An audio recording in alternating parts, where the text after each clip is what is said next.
Avast me hearties, and welcome once again to Full Stream Ahead. Arr! I am your host, Curly, the Professor Esser, and my first mate, my skinny rich friend. It's Mozz. Hey, Mozz. Oh, welcome once again, Mozz, to Full Stream Ahead, the all streaming Review television show podcast. Yes. Yeah. And we are in our second episode as we are reviewing our new and wonderful show, The Boys. Not nearly about the Boy Scouts as we may have thought, but it is still a fun show. Tonight's episode, Season 1, Episode 2, Cherry. The boys get themselves a superhero. Starlight gets payback. Homelander gets naughty. And the senator gets naughtier. Matt Shackman is our director of this episode. Of course, Eric Kripke gets our developed by credit. Garth Ennis and Derek Robertson, as always, are our comic book created by credit. Okay, and second here. Yeah, so this is without a doubt a really fun episode. Oh my God. What a great episode. Yeah. Like leading in from the end of the last episode, it really carries over. And by the end, it's just like, okay, all bets are off. This show is going to be crazy. Yeah, and it is without a doubt very crazy. So, and actually, one thing I realized we forgot to mention in the previous episode, which is that, Translucent. Oh, right. After the boys. Yeah, how could we miss that? Yeah, I mean, honestly, yeah, it's weird that, and when I realized that, it's like, oh wait, we didn't even mention that, Yeah, because you're so. I guess you're so worried about making sure not to get next week's episode bleeding into this week's podcast. Exactly, but yeah. So end of last episode, as we buried the lead last week. Yeah. So Translucent tracked down Huey, and we get a big fight with Huey and Translucent. Although at the very end of that, of course, Butcher comes in and smashes through the windows and knocks Translucent out. Now, in that moment, it is thought that maybe he just killed Translucent, but we're not that lucky. Right. Because the start of this episode is literally Translucent fighting back. Yeah, my favorite thing about that fight, though, by the way, was he lets himself get, or I don't know if he had a choice in the matter, but still, he gets punched in the face and then spits blood all over an invisible Translucent to give him shape enough to know where to punch him. I love that. I know, that was great. And the real beauty of it is literally just that, yeah.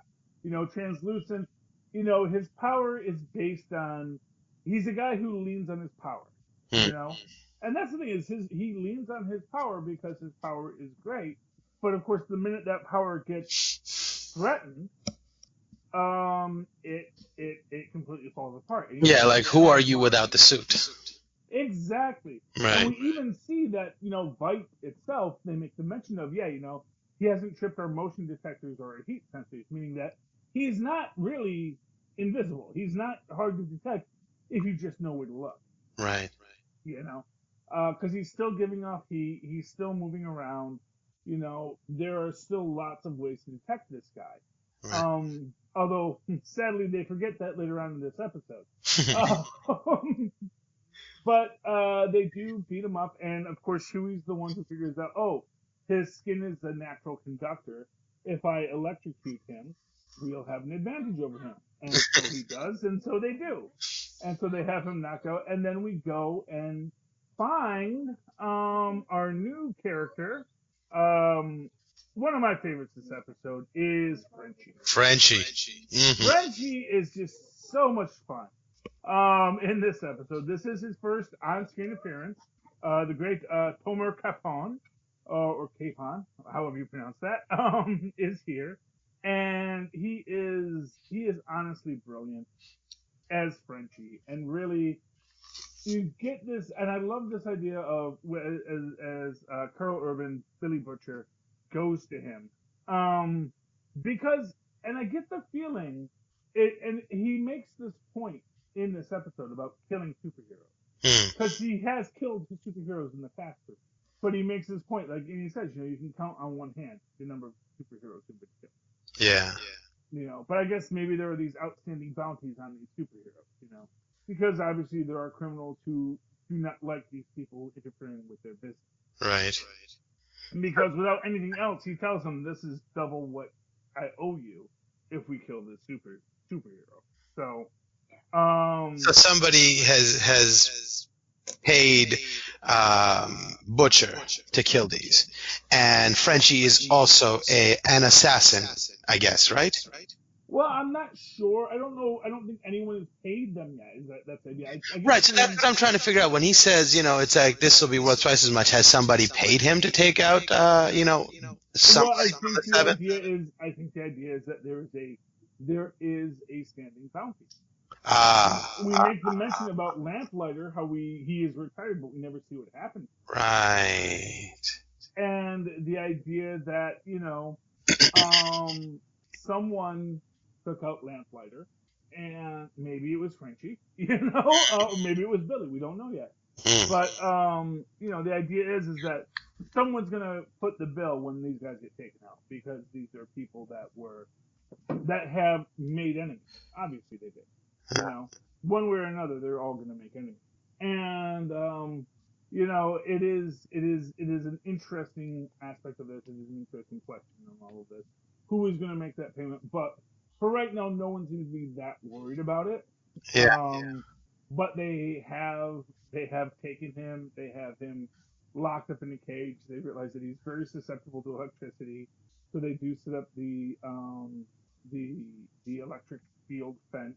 The and cage. and and they smartly, again, Huey pulling his weight, putting up the RF shielding in the room in the walk-in they're keeping him in because it will stop The it'll GPS signal. yeah, the GPS signal from the chip that's implanted in it.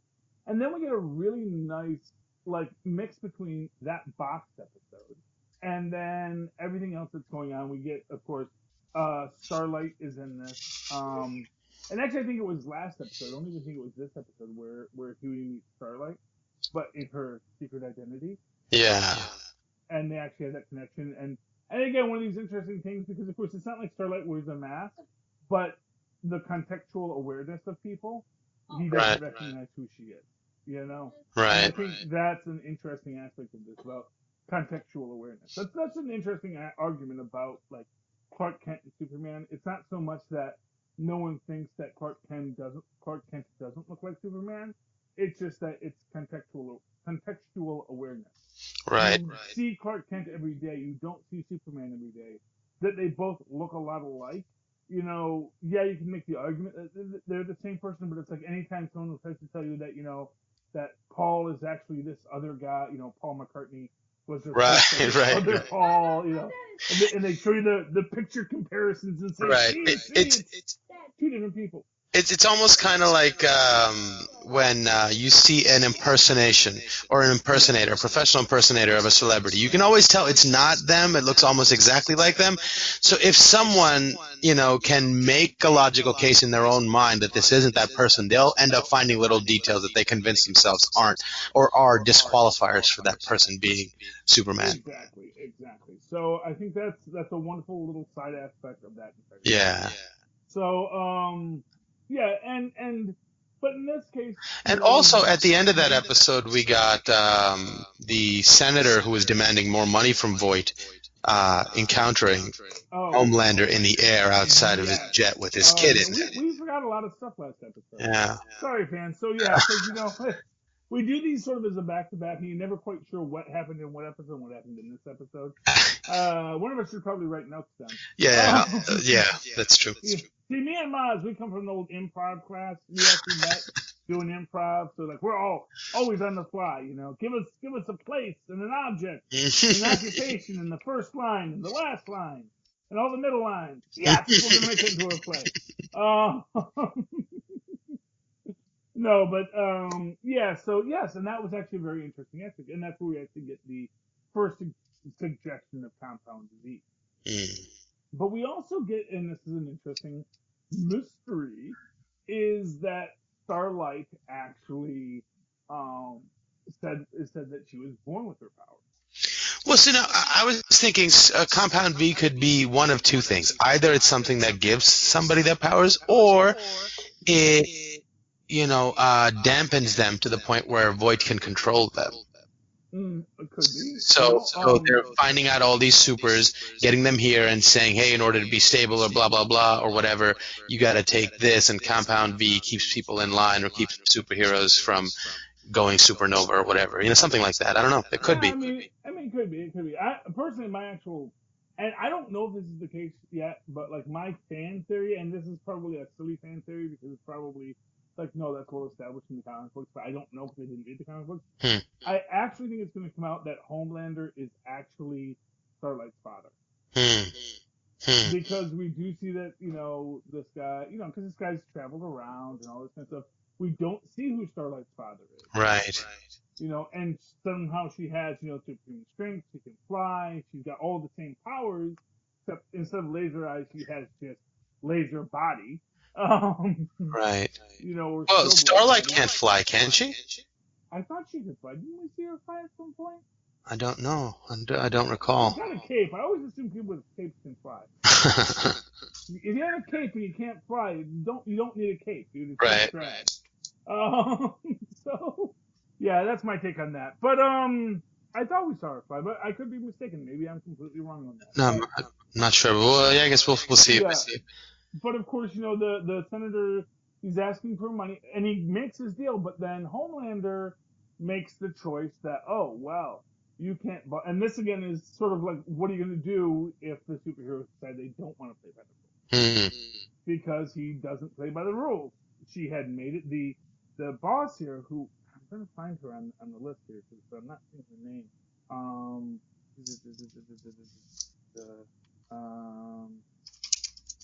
Anyway, but yeah, she makes the deal so that basically they're all good, and then Homelander still blows up the plane.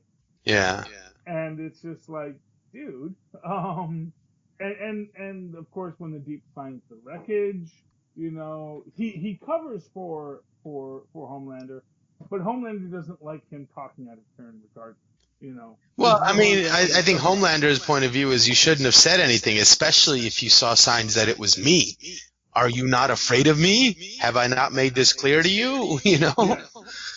But of course he doesn't say anything. He just tells he tells their boss, but Right. yeah, he did not like being told on. Except he thought, well, I'm going to let him know. Hey, look, I know what you did, but that's okay. It was cool. He was trying to gain brownie points, and it kind of backfired in his face. Which again goes to the Deep's whole problem. It's that anytime he thinks he knows what he's doing, he doesn't. He's not good at his job. He's not a good superhero. Also, I think there's a narrative to be made here that he just wants to do good. He was the original superhero, and he just wanted to do good, and then everything got corporatized, and now he can't do what he wants to do. He's become more of a symbol, and he's sort of fighting that I'm a giant tank. I can go fight, but you won't let me fight. You won't let me do anything I'm good at. I've become a symbol. So I think his frustration is coming out in these ways where he wants to be effective. He wants to be consequential, and he's not getting the opportunity to do that. Oh, you mean Homelander? Homelander, yeah. Yeah, well, I mean, I can imagine that might be a thing he might be thinking. I don't know if that really pans out. I don't know if he really. Well, he says as much to the director. He's like, you've got me sitting here just as a symbol to prance around, but I could be doing more. Well, yeah, but the fact of the matter is that it's one of these things. Really, could he do more? It's sort of this question. It's the question of should Superman? So there's a great. So Jerry Seinfeld hosted Saturday Night Live years ago, and he got to play Superman. And he's on like a shock talk show, and they have the call in, and people are asking him, why, during the garbage strike, man, why don't you just take care of all the garbage? You can just fly super fast, grab all the garbage, fuse it into one big ball, throw it into the sun. Why aren't you using your powers for these things? And of course, Superman's like, I don't want to clean up the garbage. I don't want to be the garbage man. I'm the Superman. I'm not the garbage man. Right, exactly. And Well, I mean, because I think the point is you can do that yourself. You know, like the you need point me is, for things that you can't do. well, except what is there? What is, and the secondary aspect of it is, what is there that they really need these superheroes to do? I think one of the central ideas here, and why they're trying to put the superheroes into the military, is, you know, there aren't there aren't enough supervillains. Hmm. In fact, we have not seen a supervillain yet, and That's very interesting. it's almost like the, in that classic '90s film, The Mystery Men, Hmm. where Captain Amazing has caught all the supervillains. Hmm. And now what's he going to do? He can't be a superhero if there's no one to fight. He has to, like, sort of get Casanova Frankenstein out of prison just so he can have a villain to fight. Although that winds up blowing up in his face as well, you know? Yeah. And I do think it's sort of that same idea here, is that there aren't enough villains, because obviously if superpowers, and it's maybe this interesting aspect, superpowers are let's say superpowers are randomly distributed. But to become a villain means you have to engage in a certain activity that's going to attract a superhero. Since you know there is a Superman in this world, why would you choose to be a supervillain? Especially if you can be kind of a lousy human being and still be a superhero. Well, that and the other aspect of it is I wonder if everybody's looking at this woman, the Voight director, as somebody that's bad, or but if you just made the point, there are no supervillains. What if she has given something to belong to these superpowered people, that they don't need to turn to the dark side? There is fame and glory in being a superhero, and you don't even actually have to do much saving, but it prevents them from turning bad. There's a way to look at it that might be a way to look at it. Yeah, and that is certainly a case. I wish I could find where that act is. That Oh, that's Madeline. That's Madeline. Elizabeth Shue. Okay, yeah, she is really amazing in this. I do love Elizabeth Shue in this. And the dynamic between her and Homelander is really, really interesting. Yeah, and again, I don't know if this is the case. I am certain that it's Homelander's baby. Yeah. Well, yeah. I think Homelander has dipped his wick a few times. Either that, or he wanted it to be his baby, but it isn't, and he's super jealous or enraged by that. Well, yeah. I mean, he definitely has a lot of issues. One thing we can say about Homelander, he's a man with issues. Yeah. He's also like a dog that's cooped up, a dog that needs to get out and exercise and use his legs, and so he has that sort of cabin fevery feel too. Yeah, but again, what's he gonna do? It's like, it's like if you have a pet greyhound and the greyhound needs to run, but it's like, no, but instead of creating these little superheroes that to go out and do PR stunts to stop these bad guys, let him fight the bad guys. You don't need 30 million of these superheroes everywhere. That's good for business, certainly, but maybe you need a couple, and Homelander should be doing most of these missions that these little guys are doing, and they've kept him. Well, except that maybe he, but it's sort of like, do you want to use a bazooka to shoot a housefly? Well, I mean, if a bazooka, can shoot one laser beam out of one eye, I think he can get the job done. But I'm just saying, I'm not saying, whether it validates or not. But they're worried about it. That's the thing. Is like, yeah. if you send him start doing patrols, you're going to have a lot of little mugger bits, spread thinly across the city, and that is a problem. We saw what A-Train, who is not, that is not a top. I mean, he's one of the 7, but he liquefied a person. Mm. And too many liquefied, basically muggers have families too. And if you liquefy too many muggers, people are going to start to say, we don't really want our muggers liquefied. We want them to go to jail. Our bystanders. Yeah, and that is the thing, is that, that collateral damage. Right. And that may be 100% why Homelander is one that they have to keep in check, because if you had a Superman, or if you had a Superman that was more experienced, that wouldn't have happened. I think because you have a lot of these budget superheroes out there, bad things are happening. Is the way to look at it from that perspective too, I think.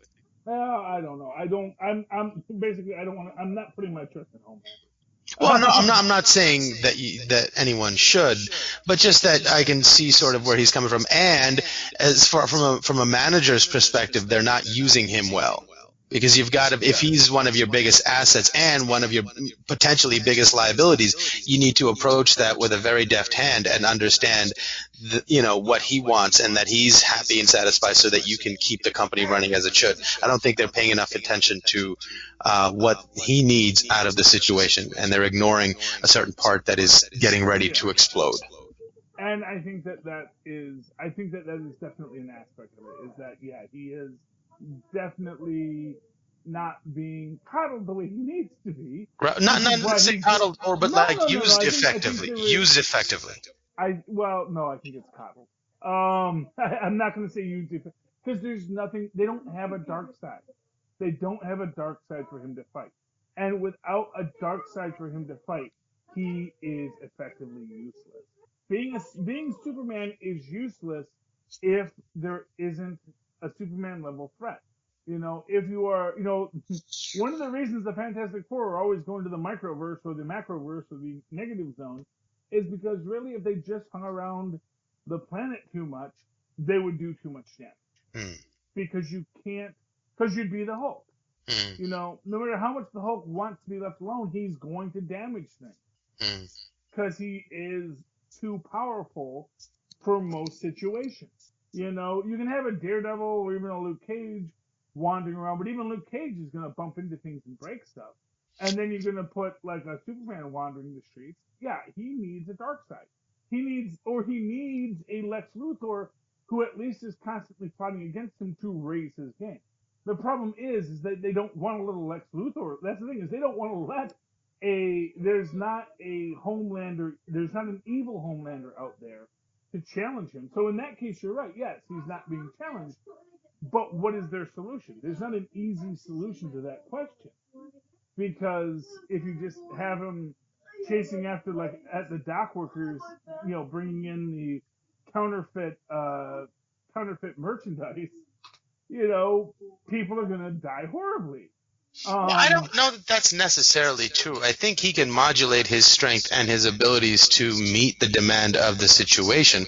I think there's something to be said for the corporatization of well, no, the no, because superhero idea you're as well, and that they're going after profits and not really looking after what it means to be a superhero at all. no, because he clearly has anger and impulse. No, no, no. That's Because besides the no, point. I no, no, mean, no, it's not. That's the entire point, Maz, is that they can't let him out of his cage because he just blew up a senator or a mayor or a governor. He just shot someone's plane out of the sky because he knew too much. mm, Not on anyone's orders, mm, not because that was the most, not because it was a good idea for them, but because he decided he needed to take that action. And it's like, you know what, dude? Not cool. What he did really damaged, put them all in a precarious situation because Homelander is unstable. Because he wants to be Superman. And we see that even in the first episode where the first thing he says, and kind of even this redemption of the Seven for like 5 minutes before he blows the plane out of the sky, he says, "Look, I don't want to hear all this stuff about our profits. I want to hear who you saved." right. You know, and it's like, yeah, that's what he wants, but at the same time, he wants to be Superman, but he's not. Because That I think it's also because there's too many other rinky-dink superheroes out there. I don't think that has anything to do with it. I think that it is simply that there is no one to challenge him, Hmm. and more to the point, he is not a stable person to start with. He is Superman raised by, somebody who wasn't the Kents. Mm, He is, he wasn't raised in a perspective where he's basically Brightburn. You know, mm, he was raised in a fashion where no one ever made him question his powers or his responsibility or what his purpose was. He was simply raised to mm, think, I'm a superhero, so I'm going to do superhero things. but there's only so much he can do because he's too powerful. Because if he gets out of his own wheelhouse, he's going to destroy things. And I think that is the crux of the problem for him, because there's only so much you can do. Anyway, we also have within this the basic plotline as we're walking through it that we want to kill, we want to kill Translucent. and they are trying to figure out a way to kill him. They make a point like a lot of people have tried to kill him and it always fails. And they said, what if we electrocuted him? It's like we've already put enough volts through him to drop an elephant. It might knock him out, but it's not going to kill him. And then they come up with what is seemingly a brilliant idea, which is they're going to make a bullet out of the same kind of carbon alloy that his skin is made out of. But then they do something super stupid, which is they don't pour paint on him before they use it. Because it's like, we already know that, yes, if you put stuff on him, we can see him. So they randomly jump in, fire a bullet into the cage without knowing what's there. And now, granted, they could just take that bullet and repack that bullet into another case because I'm sure it's not flattened. But it's just this idea that, yeah, it's like, why didn't you just, like, pour soda on him? Anything, Mm. Get a can of spray paint and just, and there, he's covered in paint. Okay, there's his heart. Go shoot him there, Yeah, I can't understand why that wouldn't be the first thing you do. Yes, so it was very odd that was the choices they made. Yeah. And not for nothing, I don't even know why they didn't, freaking stab him with a knife. If you can make this metal that will pierce his skin, stab him with a knife. Or maybe the implication was that the bullet hit him and bounced off, so that method was useless. I guess that's a possibility. I think that it was meant to be maybe that it was bouncing around the room, because it also does knock the RFD.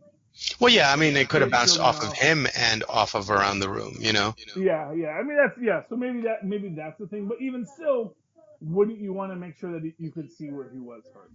Yeah. Like I said, the entire method they used just seemed haphazard. Oh, for sure. But they do come up with a pretty smart idea, which is they do shove the plastique up his bum. And, set it up with a little bomb so that if he tries to get it out, it's going to trigger it. And they can blow it up with the thing. And, of course, immediately he's like, I'll tell you everything you want to know, yada, yada, yada. Although now Homelander has figured out where they are, and he starts searching around, and they distract Homelander by blowing up Frenchie's stash, his gun running operation, which buys them enough time for Huey to turn the pin on Translucent. But all in all, it's kind of a Pyrrhic victory, I'd say. What did you think? I mean, I'm not saying it was like bad or that it didn't work. I'm just saying it seems like maybe this could have worked out a little better for them. Yeah, for sure. But I mean, it's like people that are like them, they're fly by the seat of their pants. No plan is sort of set in stone. You got to work and roll with the punches. So for them, it's just par for the course, I think, also. Yeah. But they accomplished what they needed to. They blew up Translucent. Yeah, I mean, mission accomplished in a very broad sense, Yes, yeah. One of these things where I was hoping that Huey would have been the one that was, why don't we just throw paint on him? I wanted him to be the one that solved that problem. That he didn't is fine, but I did want him to prove his worth one more time. And say, if we just threw paint on him, we'd know exactly where he was, and then we'd stab him, shoot him, jump him, whatever we need to do. Mix some industrial cleaning chemicals in there and just close the door. Again, another thing no one thought to do. Hey, wait, why don't we just mix some ammonia and bleach and just put it in here? Yeah, see, the one thing that occurred to me was when he got the idea, he was watching the turtle eat some lettuce, and I was like, well, I guess you could starve him to death, but that would take forever. Yeah, well, honestly, he should theoretically die within 7 days without water, too. Right, so Yeah, it's like the one thing, and in fact, I think it's less than 7 days. I think it's actually maybe only like 48 hours without water and you'll die. Wow. Well, Yeah. and yeah, just I don't think they had that to the kind of time. Well, actually, ironically, they had already been about 24 hours. So, Mm, you know, yeah, yeah, that's true. honestly, they had the RFD stuff up. They just like driven away. They might have been fine. You know, just have him locked in there. Power's all set. He's done. Just don't give him a glass of water like Huey did. Um, anyway, but yeah, and that's how we end this episode. And by the way, Yeah. Huey goes in and leaves the glass with him, and leaves his little latch open too. Like, what are you Yeah. doing? Yeah, Huey maybe. Well, maybe they want to show that Huey still has a lot for him. Yeah. Like if Huey was solving all the problems, maybe they'd say, "Oh, Huey's kind of a Mary Sue." Mm. So, so he's not a Gary Stu. He does make a lot of stupid mistakes. So. Yeah. And then the other scene that's interesting here is when he gets a call from his dad. Mhm. Again, admonishing him, you're a good boy. You're a good boy. You're not one of these crazy wild men. You're a good boy. And he starts having his little panic attack there. But then this time, he starts getting angry. He starts getting angry and he starts hitting the wall. And I think that was a turning point for him. It was he reacted to that moment differently than he had before. Yeah, well, exactly, because he doesn't want to be seen as that. Yeah. And he's turning. He's turning, you know? Yeah, because deep in him is a monster of rage that he wants to let out. Yeah. And he needs to do that. So anyway, I think that's all we get in this. Oh, Oh, yeah. that and the senator Oh, the with senator. what was the name of that? Doppelganger. Doppelganger. Oh, yeah. So they do show they have a shapeshifter whose base form is a middle-aged fat guy, but he can be anything he wants to be. And they open it up with him being a sexy lady to seduce the senator, and then while the senator is blindfolded, he turns back to his base form. Oh, it is what we assume is his base form, and then we take a picture. Takes the selfie, so that they can blackmail the senator. Which is, again and again, for what it's worth, I mean, they make the point, yeah, oh, you won't survive that. Although, again, this is a world where people know crazy stuff happens. Hmm. And for what it's worth, in our modern world, if he started saying, I'm telling you, it was a doppelganger that tricked me, I think that his constituency said, yeah, totally deep state, doppelgangers, Byte is a dangerous corporation, totally buy it. He could tell the Yeah. truth and it might get bought. And, that is the problem with our post-truth world, Maz, is that, Yeah. you can't make an outlandish accusation anymore without people saying, nope, we can totally walk away from this. But in this case, he opts to go along and does introduce it to now it still has to pass, Yeah. putting superheroes into the army. Which, and again, I think this is their point, is they need to do this because otherwise, what are they going to have? If the superheroes don't go fight these wars, they're kind of got a bunch of superpowered beings with nothing to do on it. And that's problematic. Okay, Ma. So, any final thoughts on tonight's episode? No, I think maybe we got to when Huey eventually blows up Translucent. Mm-hmm. I thought that was a great scene, especially leading into that beautiful moment where Translucent is sitting there talking to Huey, and he's like, you know what my power is? It's not invisibility. It's reading people. I get to see people when they don't think anybody's looking. And then he tells him, how you are who you are, just a balloon of meat and bones, and I go and save the world every single day. Homelander's going to come for me, and even if you do kill me, you're never getting out of this. So who's the one who's trapped, me or you? And that moment was so beautiful because he really just displayed what his power really is, understanding somebody and changing their mind and changing their view of their own reality. He tried his best. I don't know if he completely succeeded, but it was a great moment. And that leads into right at the end where he's walking out. He still thinks he's gotten through to him. And then Huey is, on a seesaw balancing, doesn't know which way he's going to go. And then just that phone call earlier, he's like, no, I'm not going to be that person anymore. Just impulses and clicks that button. I thought that was amazing. Yeah, he let his Hulk out. Yeah. Yeah. mean, it's a powerful scene. It's a good scene, and all around, it was a really fun episode. Um, so let's get to our nominations. Yeah. Who do you want this week? Who is your nominee for So our hardest working person in show I'm business this week? torn because the two performances in this episode that were just huge and gigantic for me were that monologue, I guess, between um, Translucent and Huey, where he tries to flip the script on him. I thought that was beautifully done and great. And the second one that I thought was really, really interesting was when Frenchie is talking to Huey, and Huey says, asks him about what was it like when you killed a super, and he immediately, and you see Frenchie sitting there thinking about how do I explain this feeling, this concept to somebody that has never experienced it before, that is so wild and can change you so completely. How do I explain this to another person? So he just steps back and like almost seems like he's not answering his question, but he's building a case for how he can answer the question. He tells him this story about this beautiful woman he saw and describes her hair being so black that it absorbed light and her fair skin. And then the most surprising thing about her, there was dirt underneath her fingernails. And he builds this story so well, and you can see Huey is there with him. And all of a sudden, he does such a good job of telling this story that you even forget why you're being told this story. You forget the question you asked that begged that story to be told. And so you're fully involved. And then he tells you, that's the first woman I ever killed. And I think about her all the time, really driving the point home that I don't think you know what you're talking about, or you don't know if you're ready for the commitment to this kind of life, because that stays with you. And even more, when you turn and cut the corner, Carl Urban is just walking in and hears him tell this story, and he sort of has a moment where he goes, man, that's some dark stuff, but he's absolutely right. And almost lamenting the fact that he got this kid into this situation, that he has to be exposed to this part of life.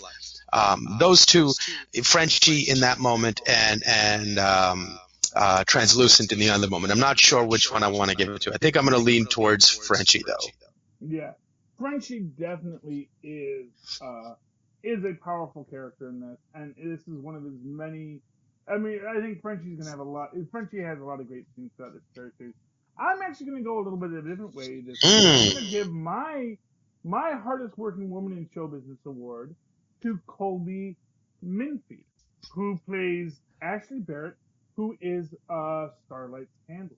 The red-haired girl who is trying desperately to keep everyone's act together and is dealing with all, and to have the smile and to be the perfect assistant, and you can see the cracks just forming. And so my hardest working woman in showbiz this week is definitely Colby Minfie as the assistant, especially when she's dealing with the fact that Starlight stops the frat boys in this episode. Again, a little B plot that we kind of overlooked, but there's so much that goes on in these episodes. It's hard to not overlook stuff.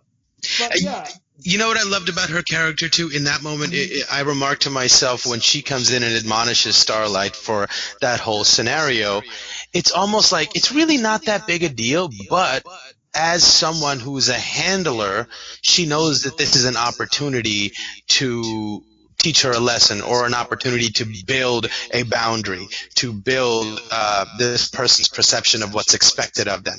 And she uses it to really dig into her. Oh, you might get fired. She puts the fear of God in her just so she has, and it's a good, like, almost like a parenting moment, but manipulative. But as a handler, that's what you've got to be. And that I thought was beautiful. Well, and what I also love about that scene is the fact that, she's not telling Starlight she did wrong. She's telling her she did stupid. Because she said, because they say, oh, hey, she said, well, those guys were gonna, rape the girl. It's like, really, what girl? We don't see a girl, and it's like, and if it was acquaintance rape, it's statistically unlikely she's gonna come forward. I'm not saying you did wrong. I'm saying you did stupid. And that is what I love about this. Because she says, whatever you had planned for today, you're in legal all day, in damage control, yada, yada, yada. Which, again, where I got to give to Starlight or the actress playing Starlight, her skills in this is that she is, you know, trying to find her footing in a world that, is so much greater and yet so much lesser than she ever imagined it to be. So Yeah. that's why I really want to call out Colby Minifie as Ashley Barrett, who really just brings it home as a as a woman on the edge who has to deal with a lot of stuff.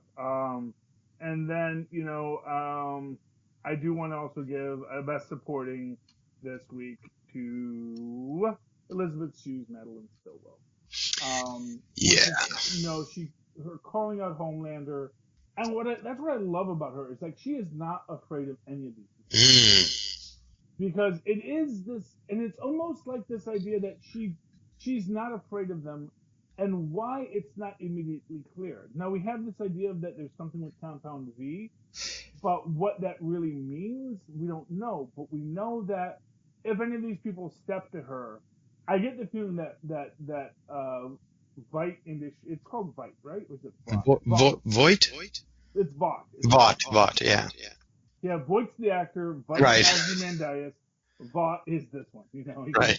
There's only so many consonant combinations you use for villains in these shows. Well, and it's interesting. They give you like the little tease that maybe she's a super when Doppelganger turns from her into the fat guy, and you're like, oh my god, Madeline's a mutant or whatever they're called, super also, and they're like, no, it was just a doppelganger pretending to be her. I thought that was a quick little, a nice little tease. Yeah. Oh, and big shout out to Dan Darren Zanko, who is our doppelganger. Indeed. But yeah, I mean, I just love the fact that she is standing there and is admonishing these superheroes for, like, again, much like Colby in this is just saying you're being stupid. I'm not saying you didn't do right. I'm saying you did it stupid, and you're not understanding what your job is. I think the military should be thanking Madeline. I think humanity should be thanking Madeline, because even though she thinks she's coming from a profiteering perspective, accidentally what she's doing is keeping these superheroes aligned and orchestrated and under control, a measure of control at least. Yeah, and I think that is a strong positive action. Okay, Mozz. Let us get out of here. In the meantime, Mozz, how can people find you if they need to? Oh, they can email me at mozzmanzor@gmail.com or find me on Facebook under Mozz Manzor. That's MOZZMANZOOR. And of course, if you'd like to write to me in that old-fashioned email way the way Mozz and Paz once did.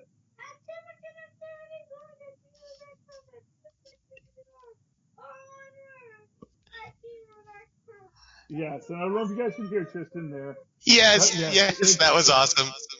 It's superconnectivityblog at gmail.com. That's superconnectivityblog, all one word, at gmail.com. Yes, and as Tristan is also saying, I do live tweet on the Twitters at Shirley Esser. That is CHARLIE. There you go. Yes. It's easier if you actually came closer to the mic when you did that, Tristan. All right, me hearties. Thank ya for joining us on this salty voyage across the great sea of the internet as we press forward, full steam ahead. Join us next week. Arr.